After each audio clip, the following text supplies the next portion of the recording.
todas as coisas cooperam para o bem daqueles que amam a Deus, daqueles que são chamados segundo o seu propósito. Quando a gente ouve essa passagem, a gente fica pensando que todas as coisas ocorrem para o bem quando as coisas vai tudo bonitinho. Não é? Afinal de contas, coisa ruim é coisa ruim, né? Mas Jesus diz, nem todo bem é bem e nem todo mal é mal. Quando ele diz todas as coisas contribuem para o bem, é porque todas as coisas, aleluia, mesmo aquilo que você pensa que é ruim, Deus vai transformar em bem. Aleluia. Glória a Deus. O verdadeiro homem de Deus tem essa consciência no coração. Lembra de Davi, quando ele estava sendo apedrejado por Simei, fugindo de Jerusalém? O seu filho Absalão tinha tomado o trono, tinha tomado Jerusalém, e Davi, o seu pai, fugia, saindo de Jerusalém, e além dele estar passando por uma situação tão difícil, Simei ainda vinha apedrejando, você é um sanguinário, você é um assassino. E um dos homens, um dos valentes de Davi disse para ele, me dê ordem e eu corto a cabeça de Simei fora agora mesmo. Davi disse, deixa, se Deus tirou esse dia para me humilhar. Meu Deus. Aleluia. Glória a Deus. Deus humilha o homem? Amém. Aleluia. Às vezes ele quer nos ensinar lições. Quem sabe Deus não transforma a maldição deste dia em bênção. Glória a Deus. Glória a Deus. Deus te dá a verdadeira razão para sorrir. Glória a Deus. Aleluia, Jesus. Você não sabe buscar razões para sorrir, mas Deus te dá verdadeiras razões para sorrir. Eu estive no Brasil recentemente. Uma pessoa que na época da minha infância eu tinha uma certa admiração, afinal de contas, alguém que se destacou na igreja como político, uma pessoa que julgávamos ter informação. E nessa última vez que eu estive no Brasil, tendo uma conversa com essa pessoa, ele me fez uma afirmação. A afirmação foi a seguinte: eu não acredito que os muçulmanos no mundo, e ele se relatava àquele incidente que foi noticiado em todo o mundo, das cabeças dos nossos irmãos egípcios que foram cortados ali na beira da praia, cujos sangues escorreram, fazendo ali um mar de sangue. Já ouviu falar disso aqui? Alguns irmãos, né? Ele disse: eu não acredito que esteja acontecendo isso na face da terra. Você sabe o que é que o adversário mais quer fazer com as nossas vidas? É nos tornar irresponsáveis, apáticos. Ele quer nos engoldar com as belezas da campina. Se lembram de Ló? De certa forma que você seja um soldado fora da batalha.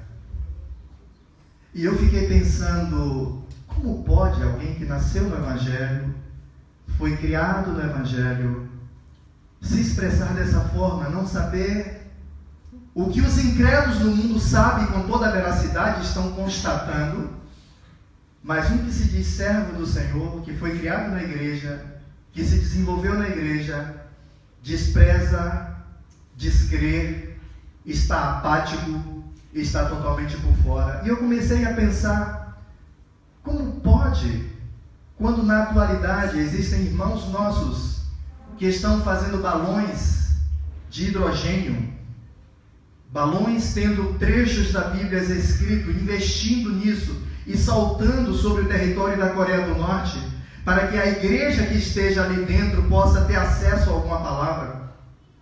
Como pode, quando a igreja pelo mundo está se reunindo para levar Bíblias para Cuba, quando se abre com toda a sede, e que talvez até eu vá lá, viu?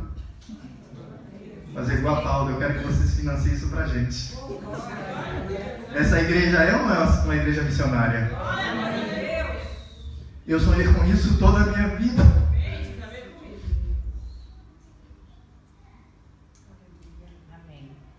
Eu vivi toda a minha vida sonhando com isso. O dia em que Cuba se abriria para o Evangelho. E pasmem, hoje nós temos liberdade de entrada e levar carros e carros de Bíblia. Amém. E eles estão famintos. Mas por que, pastor? Mesmo assim, tem tantas pessoas dentro da igreja que estão totalmente apáticos, totalmente aquém da realidade. Vamos ler uma passagem bíblica. Isaías. Eu não sei, essa inspiração de Isaías. Isaías foi tremendamente inspirado por Deus. Meu Deus, é um livro que a gente lê e relê, sempre tem o que ler e não se consome.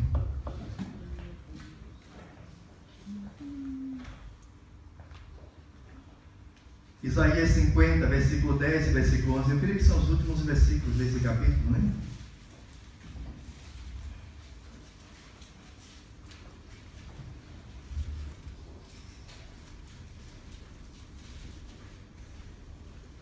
Já está sendo ali exibido.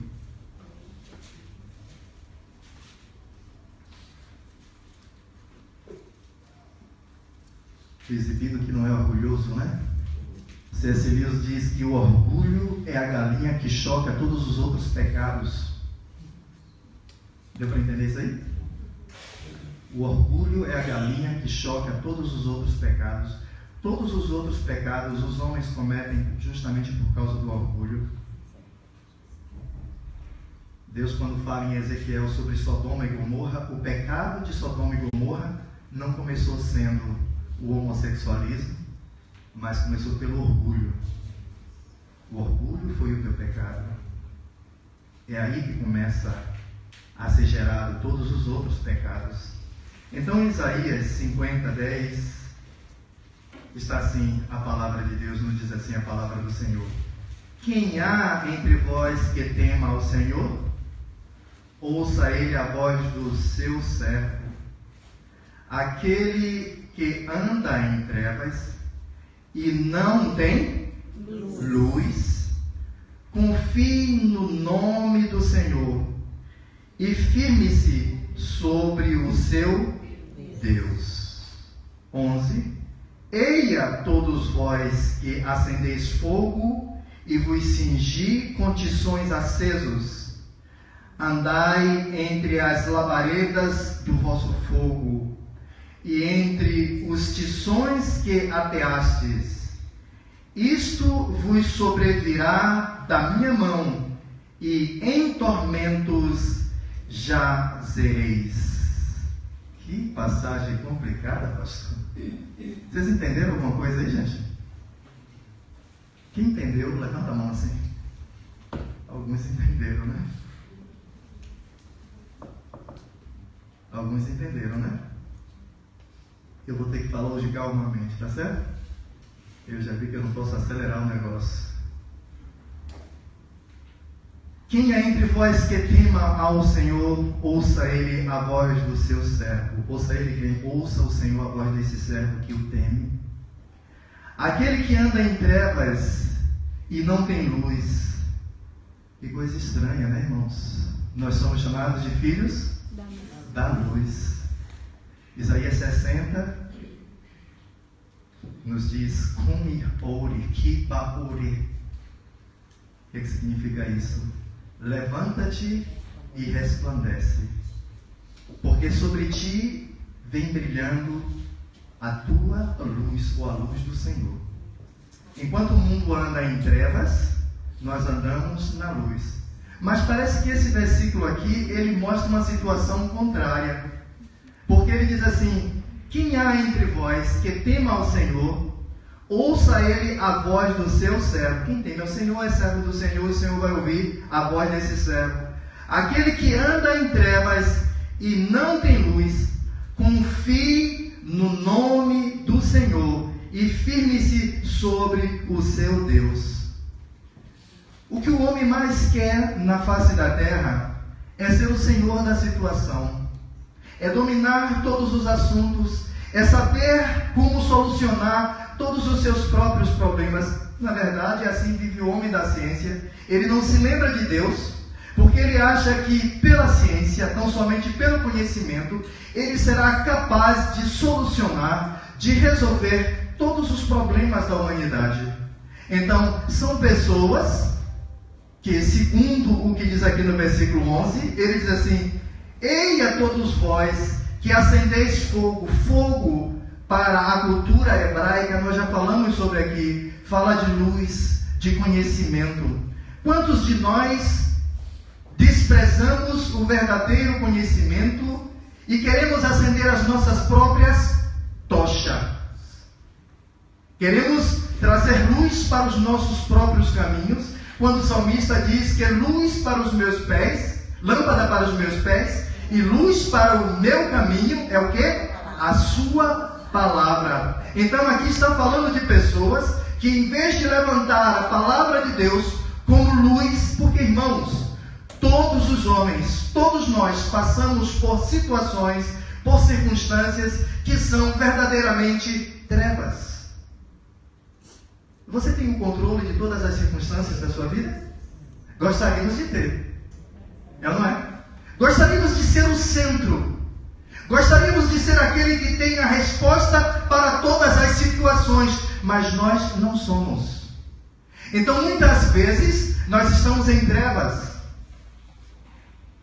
Não nas trevas, segundo o que nós sabemos, as trevas de desobediência, de pecado, de miséria que vive este mundo. Mas trevas, porque nem sempre temos todas as respostas.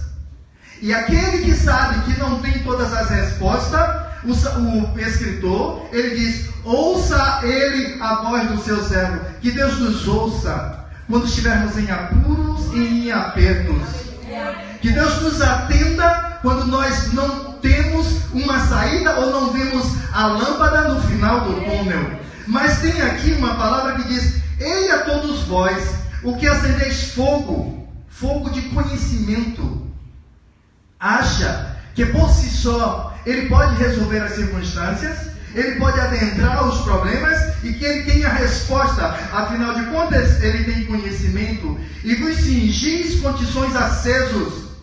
Esses tições acesos não são luzes da palavra de Deus. Andai entre as labaredas do vosso fogo. O conhecimento do homem, a perspicácia do homem, não é capaz de suprimir os problemas e as circunstâncias que vêm contra a humanidade na face da terra. E entre os tições que ateastes, isto vos sobrevirá da minha mão, e em tormentos irão permanecer ou jazer. Aqueles que buscam mostrar capacidade. O evangelho é estranho, irmãos. Uma vez C.S. Lewis disse: se eu tivesse de indicar para você uma religião confortável, com certeza essa religião não seria o cristianismo. Nós queremos as coisas tudo certinha, tudo planejado, tudo programado. Meu orçamento é esse, o que eu tenho a fazer este ano é isto, e eu quero que se cumpra aquilo segundo o que eu determinei. Nós não temos a chave da história em nossas mãos. Em muitos aspectos, estamos em trevas. Não em trevas mundanas, mas das circunstâncias das quais nós não temos solução. E este fato vem sobre as nossas vidas justamente porque até estes dias, Paulo diz assim, com comida forte, com leite eu vos criei. Pelo tempo, vós já deviam ter se tornado o quê? Mestres. Mas isso não aconteceu. O tempo passa, nós somos ensinados, mas os ensinos da Bíblia, como nós falamos, o cristianismo não é uma religião fácil. Nós não temos fórmulas prontas, porque a vida não nos oferece isso. mas nós queremos seguir o impulso da nossa alma. Quem sabe eu não consigo consertar isso? Quem sabe eu não consigo fazer aquilo? E tiramos Deus do cenário e nos colocamos como uma pessoa que pode dar resposta para todas as circunstâncias. Com leite eu vos criei. Pelo tempo vós já deveriam ter se tornado mestres. Mas por que não se tornou mestres? Porque nós perdemos o que é de essencial. Nós perdemos o que é de principal nas nossas vidas. A questão de identidade e destino.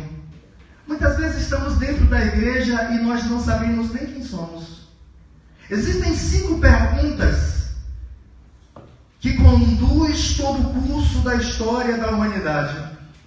Existem pelo menos 5 perguntas que nós, que pensamos um pouco, podemos fazer e descobrir que essas perguntas, elas gerem toda a história do homem. A primeira pergunta é uma pergunta de identidade. Quem sou eu? Quem é você? Quem é você?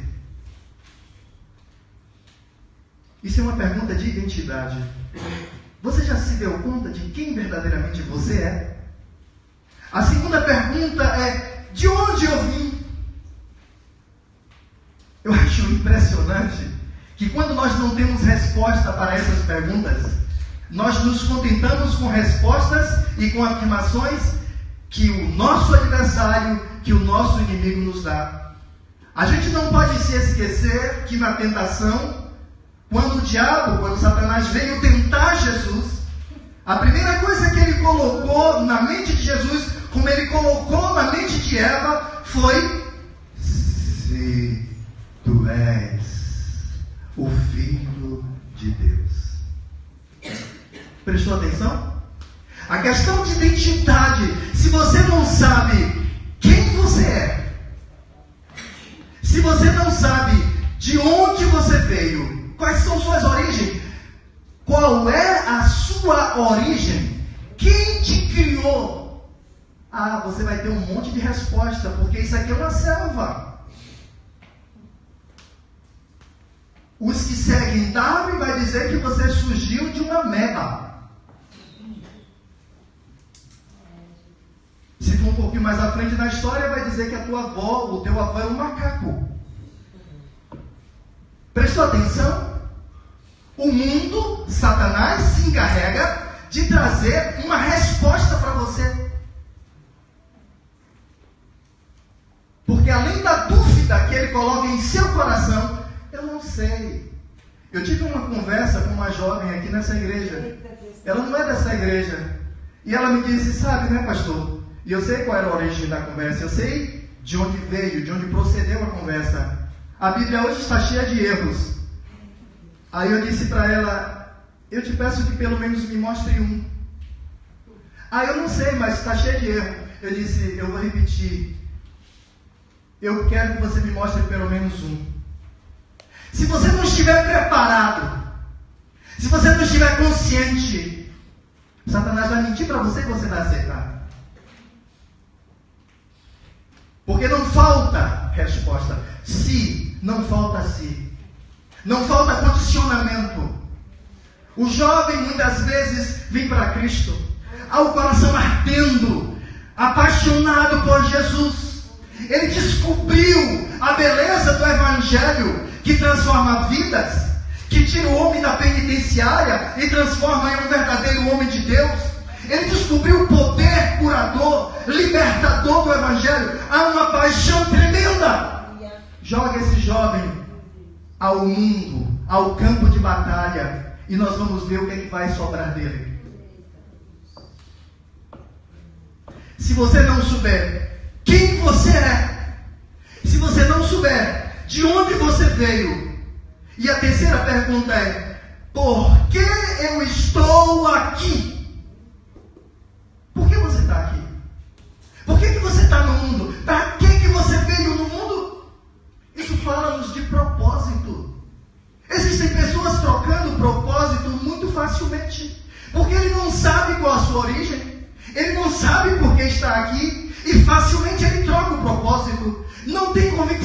não está aprofundado. Jesus volta a perguntar: você me ama? Porque Ele quer testar a nossa fé.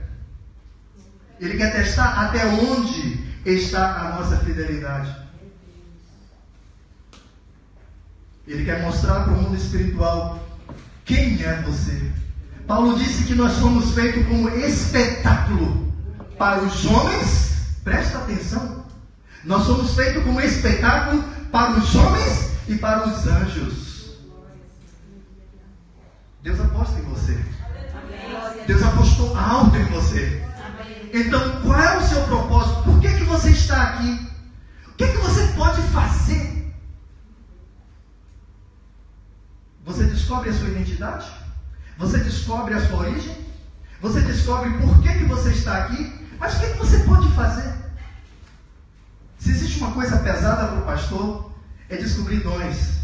Porque ele vê um fulano que dá para algo. Minha irmã, eu estou sentindo de Deus que você poderia nos ajudar nisso aqui. Ah, pastor, antigamente até que eu era assim uma bênção. Eu era muito usado, mas hoje, pastor, perdeu a identidade. Perdeu a identidade. Não sabe de onde veio. Não sabe por que propósito estar aqui. Qualquer outro convite pode até aceitar, mas para se comprometer com o que verdadeiramente diz respeito à sua origem, já está fora. O que eu posso fazer? Eu sou um elemento do reino. Eu sou uma pessoa chamada por Deus. Ah, pastor, mas hoje eu amanheci assim, né? Não dá. Está pensando que é fácil? Tem uma passagem em Marcos, acho que é Marcos 6. Jesus deixa os discípulos vir sozinhos na frente e uma grande tempestade aplaca sobre aquele barco de pescadores. Eu acho impressionante como a gente tem resposta para todas as coisas. E mesmo nós pescadores, na hora que a tempestade aplaca, nós esquecemos até como é que nada. E Jesus passa por eles e não para, andando por sobre o mar. E faz de conta que vai o quê? Mais à frente. Deus está sempre nos provando. Até onde vai a nossa fé? Até onde vai essa nossa consciência? Até onde vai esse nosso amor? Deus está sempre nos provando. Ah, pastor, isso aí eu não suporto, não. Não vai faltar pessoas para te fazer parar no caminho. Porque eles não estão a serviço do reino. Eles não sabem qual é a identidade deles. A maioria deles acha que veio de uma mela. A maioria deles acha que o avô deles foi um macaco. E eles aceitam. Porque a mesma mensagem está sendo reproduzida até nossos dias. Se tu és. A dúvida. Foi assim que Deus falou? Não, não é assim. Não é desse jeito. Antes de orar, crente, vigia. Todas as lutas que você está passando, Deus tem um propósito nisso. O que você está atravessando, Deus tem um propósito nisso. O que você pode fazer? A quinta pergunta: para onde estou indo? Precisamos saber esse negócio. Eu acho impressionante Daniel. Daniel foi um homem que Deus trouxe tamanha sabedoria sobre a vida de Daniel, que Daniel sabia do seu passado, sabia da situação presente. Se você ler o capítulo 9 e o capítulo 10 de Daniel, você vai ver Daniel fazendo descobertas tremendas ali. É por isso que ele faz aquele jejum. Ele descobre pelas escrituras que o tempo da deportação era de 70 anos e já tinha se cumprido esses 70 anos. Daniel conhece a atualidade, ele conhece o que está acontecendo em seu tempo. Será que estamos despertos para isso?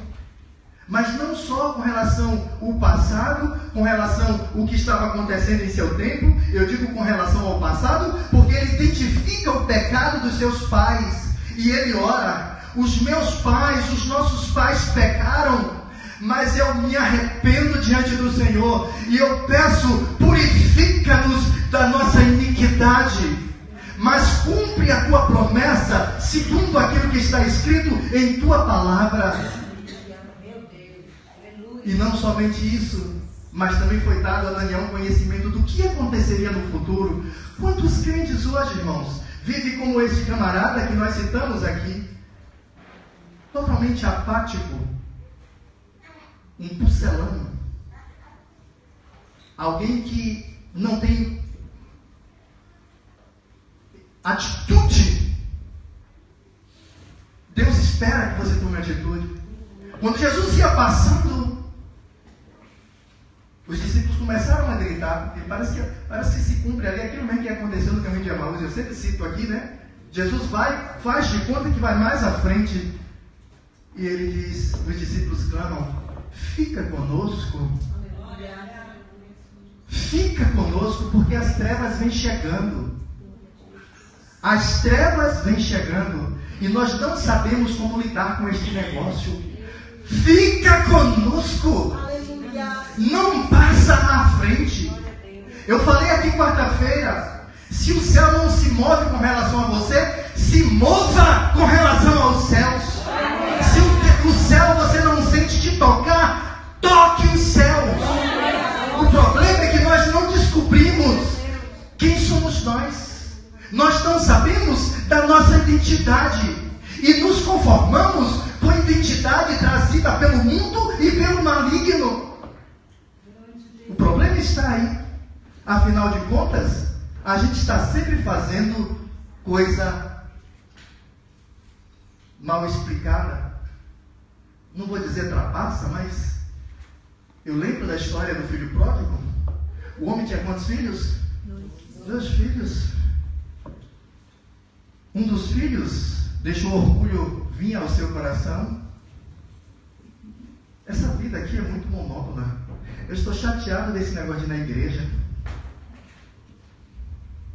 O diabo bota essas frases, essas informações na cabeça do crente.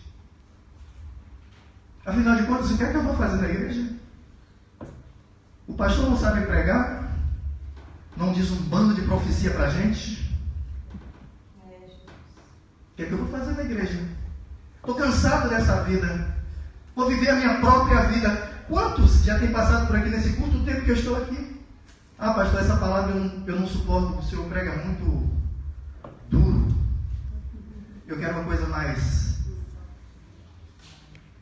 Te amo, meu filho. Deus não chamou covardes. Se você quer uma religião que ofereça conforto, tranquilidade para você, essa religião não é o cristianismo. Eu evito muitas vezes de falar as circunstâncias que eu mesmo já tive que enfrentar enquanto pregava o Evangelho. Mas se você sai realmente com a dedicação do coração de pregar, de falar a palavra de Deus, você vai ser ameaçado de catanada, de facão. Catanada, acho que é em Portugal, né? A palavra portuguesa, os timorenses aprenderam isso muito bem. Até os menininhos lá desse tamanho vão para a escola de facão na mão, amado. C.S. Lewis diz, se você quer uma religião confortável, meu filho, não vai ser o cristianismo. Procura uma outra, porque o cristianismo é religião de pessoas que sabem que não pode parar, que sabe qual é a sua identidade em Deus, que sabe de onde veio e que sabe para onde está indo, que não se conforma com este mundo e que recusa a identidade que este mundo ou que Satanás tem para dar para ele. Porque em Cristo eu tenho uma nova identidade, em Cristo eu tenho uma nova vida, e não é uma vida qualquer, é uma vida extraordinária, é uma vida sobrenatural, é uma vida para andar mesmo por cima das águas, e Ele quer nos conduzir a isso.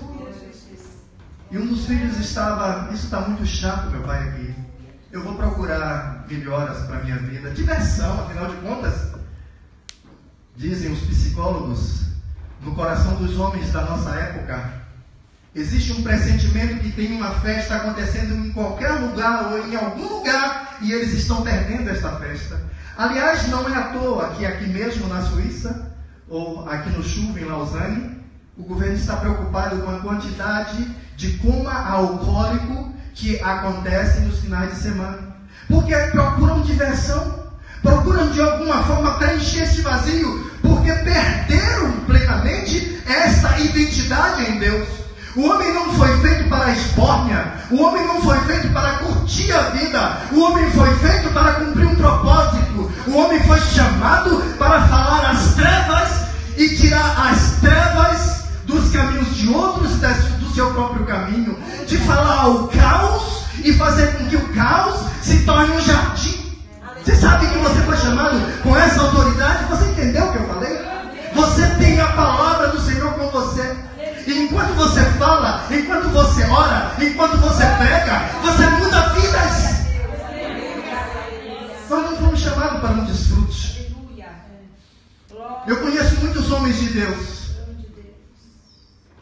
que ele diz, aliás o próprio Paulo dizia, para mim o viver é Cristo e o morrer é ganho. Você sabe o que isso significa?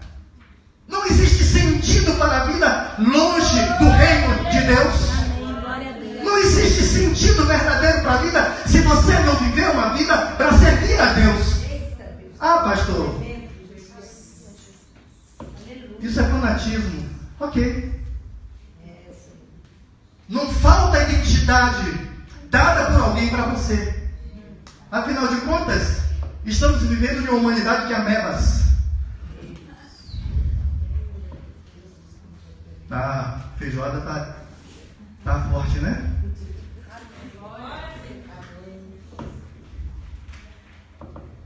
Aleluia, glória a Deus. Dois irmãos, um escolheu viver por conta própria e se deu mal.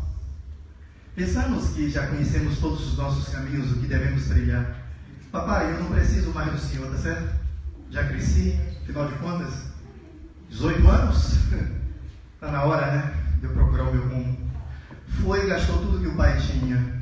Se deu mal, veio uma grande fome. Você nunca tem as circunstâncias em suas mãos. Você não tem todas as respostas que você precisa. É por isso que você não pode buscar fogo próprio, conhecimento próprio. Se prostra humildemente na presença do Senhor, porque Ele vai te guiando. A sua palavra nos diz que a vida do salvo, do justo, é como a luz da aurora, que vai brilhando, brilhando, até ser dia perfeito. Eu não tenho todas as respostas, mas aquele jovem achava que ele tinha todas as respostas. Se deu mal. Já o outro irmão, camarada legal, porque ficou em casa, com o pai, ajudando ao pai. Se prestar atenção que a gente erra, ou tomando uma posição, ou tomando outra, a gente está sempre errando? Já prestou atenção? Um errou porque saiu de casa, o outro ficou em casa, mas permaneceu no erro. Porque o pai no final teve que dizer a ele: filho, tudo que é meu é teu, e ele estava em casa, ele não sabia. A gente está sempre errando no caminho.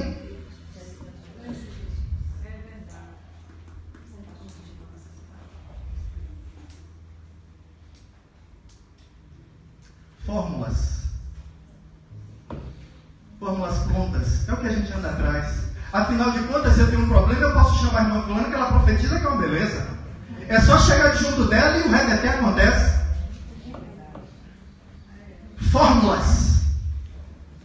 Mas o que a palavra te chama é para uma vida diferente. É para uma vida de humilhação diante do teu Deus, de negação diante do teu Deus, de identificação com o teu Deus, de Cristo viver em você, de enquanto você dorme Ele falar com você, de quanto você acorda, você ouvir a sua voz. Deus não está interessado em fórmulas prontas.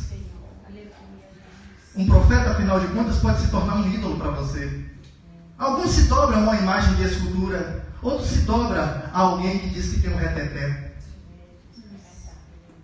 Eu não estou negando que Deus fala. Deus já me falou várias vezes por profecia. Mas Deus tem um caráter. E este caráter Ele não abandona. Ele te tomou como filho. Em todo instante, a sua palavra nos indica que nós somos filhos. Igual o filho que tem um pai e o pai não fala com ele. Prestaram atenção? O irmão Batista me deu um livro de presente. É O Silêncio de Adão.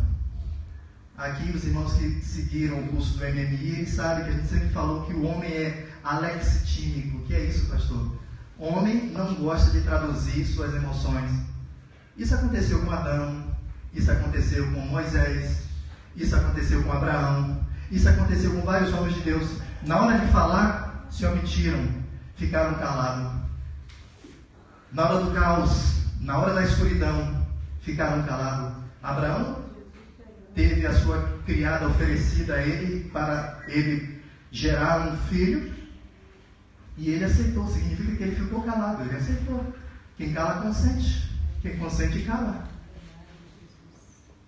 Ali o autor prova que Adão estava do lado de Eva. Tem uma palavra ali que as pessoas não traduzem para a nossa Bíblia. É uma expressão com duas palavras, imihá, que significa ela estava ali com ele. Isso não se traduz. Ela estava ali com Adão. Adão estava ali do lado dela. Todo o tempo ele estava ali do lado dela.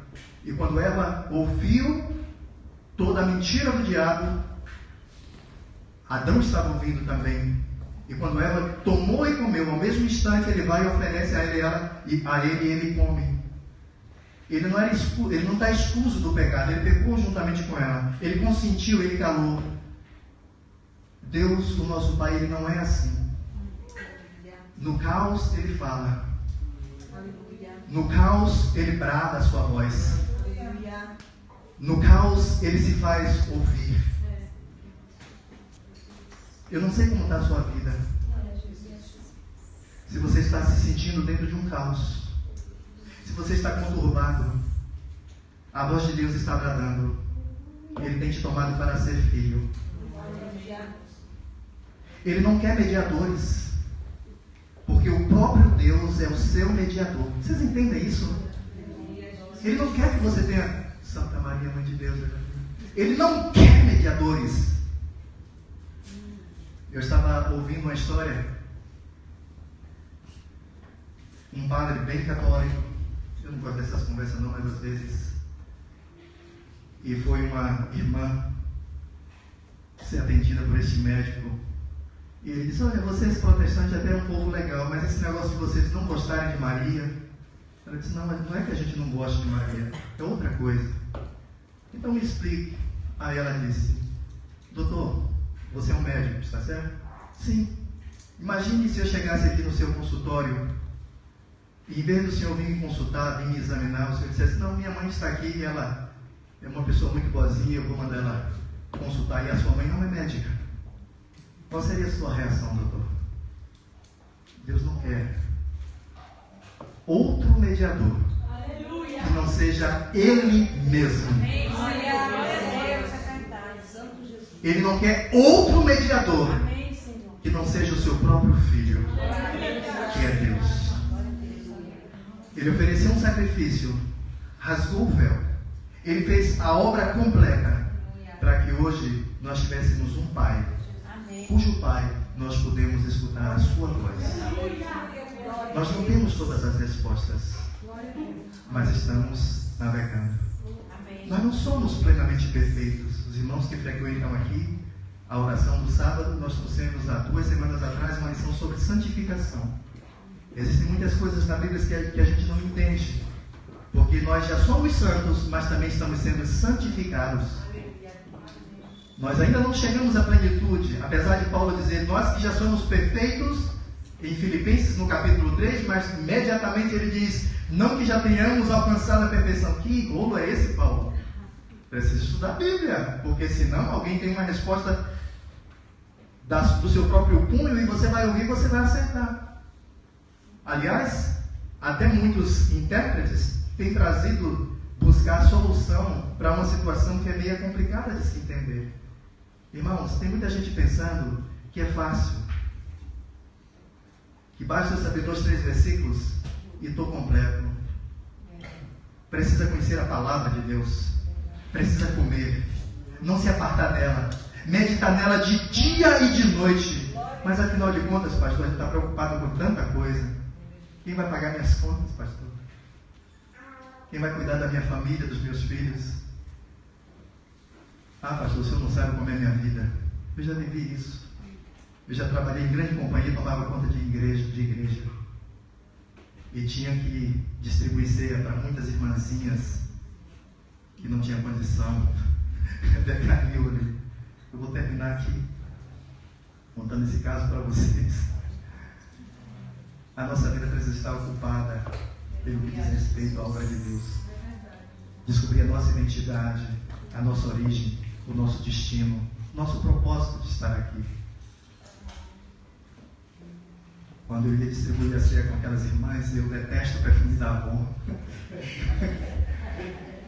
Quem conhece a Avon aqui? A Avon chama. Sabia que Avon em hebraico significa maldição? Nada contra, tá? Quer dizer, ao produto, tá? Contra as maldições. E toda vez que eu ia levar a ceia para essa irmã, ela me dava o perfume de Avon, ela ficava alegre, falava em línguas. Meu Deus, era uma maravilha. Mas só quem saía triste dali era eu, porque saía entupetado de perfume da Avon. E eu quase que tenho náuseas com o cheiro desse perfume. Parece que o fixador deles são todos iguais.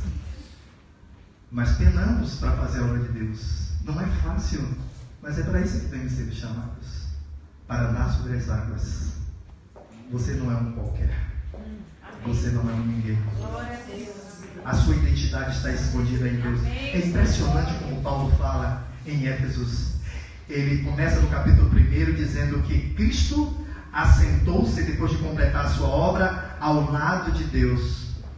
E ele diz que nós, eu, você, nós, nos assentamos juntamente com Cristo. Você está assentado nos lugares celestiais. Você foi chamado por um propósito muito especial. Sabe para que você foi chamado? Para revolucionar esta cidade. Você foi chamado para transformar vidas. Pastor, se Cristo não transformar, Ele vai transformar através de sua vida. Usando você como instrumento. Usando você para progredir e para prosperar.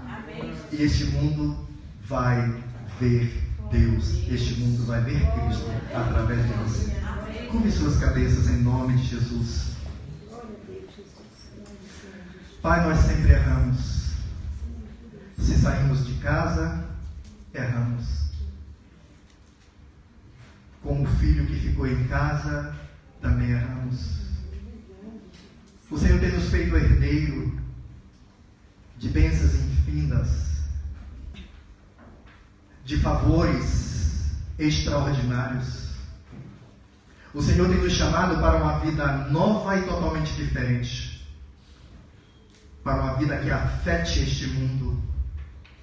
Para uma vida que traga mudanças ao nosso redor. O Senhor tem nos chamado com um propósito e com um objetivo. Não nos deixa enganados.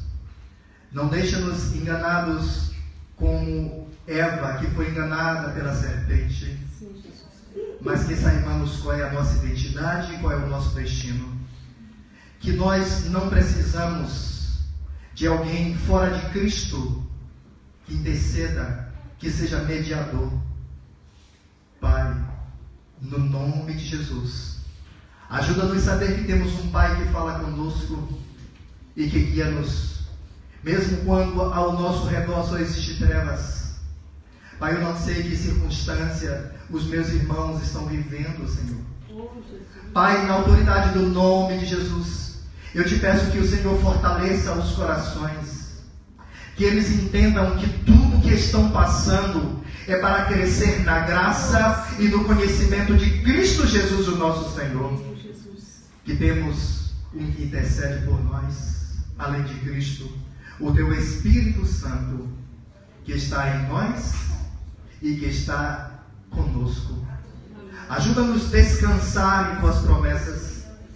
Ajuda-nos, ó Pai, a cada dia a descobrirmos a nossa identidade em Cristo Jesus, o nosso Senhor. Nos alegrarmos com nossos destinos, comemorarmos, Senhor, sim, o propósito de estarmos vivos. E como Paulo, sabermos que o viver é Cristo e o morrer é ganho. Ó Pai, na autoridade do nome de Jesus, dai-nos esta consciência, que possamos viver em dimensões, ó Pai, que nunca vivemos antes. Que possamos, ó Pai, estar com as nossas reservas, com o vinho, ó Pai, novo em odres novos, Senhor. Assim, ó Pai, ajuda-nos a crescermos na graça e no conhecimento de Cristo Jesus. Que as lutas, as tempestades, a escuridão, Senhor, não nos perturbe, mas que sejamos fortes em Ti.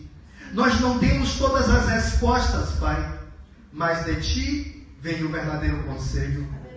Porque a nós é dado fazer planos, mas os propósitos vêm do Senhor. Cumpre os Teus propósitos na vida da Tua igreja, na vida dos Teus filhos. Eu sei que o Senhor não os abandonou. Eu sei que o Senhor está com cada um deles. Assim, segura na mão bem forte, Pai. Segura para a glória do Teu santo e bendito nome. Pois o Senhor não nos deixou só. Nos mandou o Seu Espírito para estar em nós e conosco. Assim eu oro e intercedo, ó Pai, pelos Teus filhos, aos que estão presentes, Senhor, aos que não puderam vir, aos que estão enfermos, aos que ainda estão em viagem, Senhor. Eu te peço, segura bem forte. Nós intercedemos, ó Pai, por cada um deles. Firma na rocha. Não deixa ser tragados, Senhor, pelo mal, confundidos, ó Pai, pelos discursos das trevas, mas que estejam fundamentados na Tua palavra, para a glória do nome de Jesus. Amém. Glória a Deus.